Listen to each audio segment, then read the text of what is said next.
Hello foodies, welcome to Salamania's kitchen. ఈరోజు మన healthy and tasty ఫుడ్స్లో మీ ముందుకు తీసుకొస్తున్న recipe cauliflower stems chutney.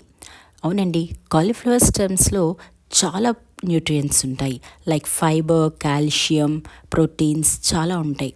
So miss అవ్వకుండా తప్పకుండా చేసుకొని తినండి. సో ప్రాసెస్లోకి వెళ్ళిపోతే ఈ స్టెమ్స్లో ఉన్న లీవ్స్ని కూడా మనం యాడ్ చేసుకోవచ్చండి. అది కూడా కుక్ చేసుకొని తినచ్చు. సో ఫస్ట్ దీనికి ఏం చేయాలంటే, ఈ స్టెమ్స్లో ఉన్న ఎడ్జెస్ ఉన్నాయి కదా, పైన కొంచెం కింద కొంచెం, ఈ రెండు కట్ చేసుకొని చిన్న చిన్న పీసెస్ కింద, మరీ చిన్నగా అవసరం లేదు, కొద్దిగా క్యూబ్స్ లాగా కట్ చేసుకొని పక్కన పెట్టుకోవాలి. వీటిని చక్కగా శుభ్రంగా కడిగి పెట్టుకోవాలి. చూడండి, ఇట్లా కట్ చేసుకోవాలి. ఆకులతోనే మీరు కట్ చేసేసుకోవచ్చు, చాలా బాగుంటుంది. చూసారా, శుభ్రంగా కడిగేసుకున్నాం కదా. దీన్ని ఇప్పుడు పక్కన పెట్టుకొని మెయిన్ ప్రాసెస్లోకి వెళ్ళిపోదాం. సో స్టవ్ ఆన్ చేసుకొని కడాయి పెట్టుకొని దానిలో కొద్దిగా ఆయిల్ వేసుకోవాలి.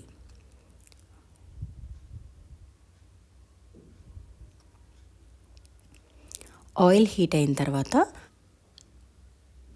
ఓ 4 వెల్లుల్లి రెబ్బలు కొంచెం దంచి అవి వేసుకోవాలి. తర్వాత ఒక 2 టీ స్పూన్స్ జీలకర్ర, అది కూడా వేసుకుని చక్కగా ఒకసారి అలా గరిటెతో తిప్పేసేయండి.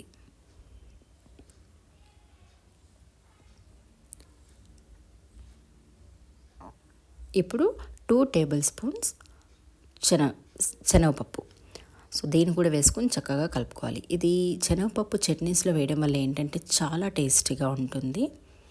సో మాడనియద్దు, మీడియం ఫ్లేమ్లో పెట్టుకొని అన్నీ చక్కగా వేయించుకోవాలి. ఇప్పుడు కొద్దిగా పల్లీలు, అలానే మరీ ఎక్కువ వేసుకోకండి, ఏదైనా లిమిటెడ్గా వేసుకుంటే బాగుంటుంది. అలానే ఎండుమిర్చి, మీరు కావాలంటే పచ్చిమిర్చి కూడా వేసుకోవచ్చు, కానీ ఎండుమిర్చి వేస్తే టేస్ట్ ఇంకొంచెం బాగుంటుంది. కొద్దిగా ఎండుమిర్చి వేసిన తర్వాత అలానే కొద్దిగా కరివేపాకు, ఇవన్నీ వేసి చక్కగా కలుపుకోవాలి. మీరు ఎప్పుడైనా అబ్జర్వ్ చేయండి, చట్నీస్లో పచ్చిమిర్చి వేసిన టేస్ట్ డిఫరెన్స్ ఉంటుంది, ఎండుమిరపకాయలు వేసిన వాటికి టేస్ట్ డిఫరెన్స్ ఉంటుంది. కానీ ఏదైనా కూడా దేంతో చేసుకున్న టేస్ట్ మాత్రం చాలా బాగుంటుంది. సో ఈ వేగిపోయిన తర్వాత శుభ్రంగా కడిగి పెట్టుకున్న కాలీఫ్లవర్ కాడలు ఉన్నాయి కదా, వీటిని కూడా వేసుకుని చక్కగా కలుపుకోవాలి.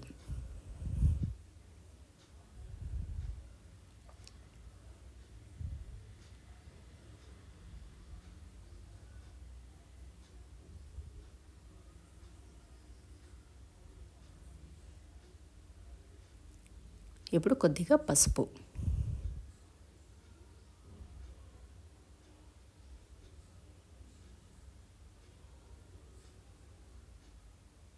చూసారు కదా, చక్కగా ఇలా కలుపుకోవాలి.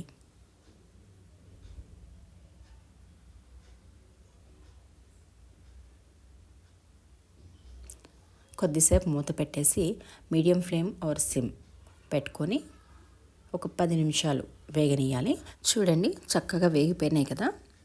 ఇప్పుడు ఏం చేయాలంటే టొమాటో పీసెస్ కూడా అందులో యాడ్ చేసుకుని చక్కగా కలుపుకోవాలి.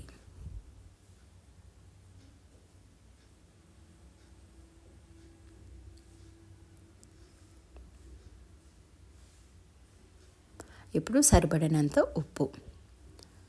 ఉప్పుని ముందే ఎక్కువ వేసుకోకండి, మీకు ఎంత కావాలో అంత వేసుకోండి.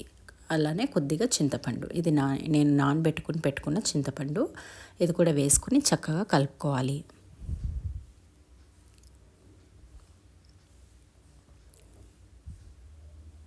సో కొద్దిసేపు మూత పెట్టేసి ఉంచుదాం. ఇక్కడ ఒక చిన్న టిప్, దీనిలో మనం కొత్తిమీర కూడా యాడ్ చేసుకుంటాం. అయితే నేను కొత్తిమీరని ఇట్లా ఒక బాక్స్లో వేసి స్టోర్ చేసుకుంటాను.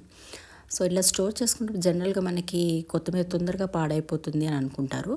బట్ మనం ఇలా వేర్లు ఏవైతే ఉంటాయో అవి కట్ చేసేసుకొని ఇట్లా స్టోర్ చేసుకుని దానిపైన ఒక టిష్యూ పేపర్ వేసుకోవడం వల్ల ఏంటంటే మనకి ఎక్కువ రోజులు, లైక్ 1 వీక్ పైన కూడా మీకు పాడవకుండా బాగుంటుంది అనమాట. ఈ టిష్యూ పేపర్ వేయడం వల్ల ఏంటంటే అది తేమ అన్నది అబ్జార్బ్ చేసుకుంటుంది. మళ్ళీ ఇలా మూత పెట్టేసుకొని ఫ్రిడ్జ్లో పెట్టుకుంటే చాలా రోజులు బాగుంటుంది. సో కడిగి పెట్టుకున్న కొత్తిమీర ఉంది కూడా, అది కూడా చక్కగా అందులో వేసుకుని కలుపుకోవాలి. అమ్మో ఇంత కొత్తిమీర అనుకోద్దండి, కొత్తిమీర మనం ఎంత యాడ్ చేసుకుంటే అంత బాగుంటుంది, హెల్త్కి కూడా చాలా మంచిది. సో కొత్తిమీర తొందరగానే మగ్గిపోతుంది. ఇలా కలుపుకున్న తర్వాత కొద్దిసేపు మూత పెట్టి ఉంచుదాం. సిమ్లో ఒక 5 మినిట్స్ తర్వాత చూద్దాము.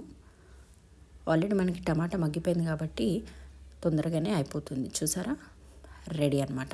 ఇప్పుడు దీన్ని స్టవ్ ఆఫ్ చేసుకొని పక్కన పెట్టుకొని కొద్దిసేపు చల్లారనివ్వాలి. చల్లారిన తర్వాత దీన్ని చక్కగా గ్రైండ్ చేసుకోవాలన్నమాట. సో స్టవ్ ఆఫ్ చేసేసి పక్కన పెట్టేసుకుందాము.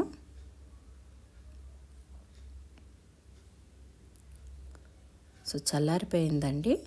ఇప్పుడు ఒక మిక్సింగ్ జార్ తీసుకొని ఈ మిశ్రమాన్ని అంతా దానిలో వేసి చక్కగా బ్లెండ్ చేసుకుందాం. వాటర్ ఎక్కువ వేయొద్దండి. ఫస్ట్ నార్మల్గా గ్రైండ్ చేసుకోండి. వాటర్ అవసరం అంటే చాలా కొద్దిగా యాడ్ చేస్తూ మెత్తగా గ్రైండ్ చేసుకోవాలి. చూడండి, the consistency should be like this. అలా అని మరీ పల్చగా కాకుండా మరీ గట్టిగా కాకుండా ఇట్లా ఉంచుకుంటే రైస్లోకైనా చాలా బాగుంటుంది. సో దీనికి కొంచెం సీజనింగ్ ఇస్తే ఇంకొంచెం టేస్ట్ బాగుంటుంది కదా. సో దానికోసం ఒక కడాయి పెట్టుకుని ఆయిల్ వేసుకొని వెల్లుల్లి రొబ్బలు దంచి అందులో యాడ్ చేసుకోవాలి. అలానే కొద్దిగా ఆవాలు కొద్దిగా చిటపటమన్న తర్వాత ఎండుమిర్చి, అలాగే కొద్దిగా కరివేపాకు చక్కగా వేయించుకోవాలి. ఇందులో మీరు లాస్ట్లో కొద్దిగా ఇంగువ కూడా వేసుకోవచ్చు. నేను ఇంగువ వేయలేదు, బట్ మీరు కావాలంటే 1 టీ స్పూన్ ఇంగువ వేసుకుని కూడా కలుపుకుంటే టేస్ట్ ఇంకొంచెం ఎన్హాన్స్ అవుతుంది. సో పోపు వేగిపోయిన తర్వాత మనం రెడీగా చేసి పెట్టుకున్న చట్నీ ఉంది కదా, దాన్ని వేసి చక్కగా కలుపుకోవాలి. గుర్తుపెట్టుకొని సిమ్లో పెట్టుకొని ఇదంతా చక్కగా కలుపుకోండి. చట్నీ అంతా సీజనింగ్ అంతా అయిపోయిన తర్వాత స్టవ్ ఆఫ్ చేసేసుకొని డిష్ అవుట్ చేసుకోండి. So the chutney is ready. So చాలా హెల్తీ బెనిఫిట్స్ ఉన్నాయి ఈ చట్నీని, మిస్ అవ్వకండి. ఇది ఇడ్లీలోకి, దోశలోకి, రైస్లోకి మాత్రం చాలా బెస్ట్ కాంబినేషన్ అని చెప్పచ్చు. So don't miss it to try. So ఈ రెసిపీ మీకు నచ్చినట్టయితే please like, share and subscribe my channel. Thank you for watching.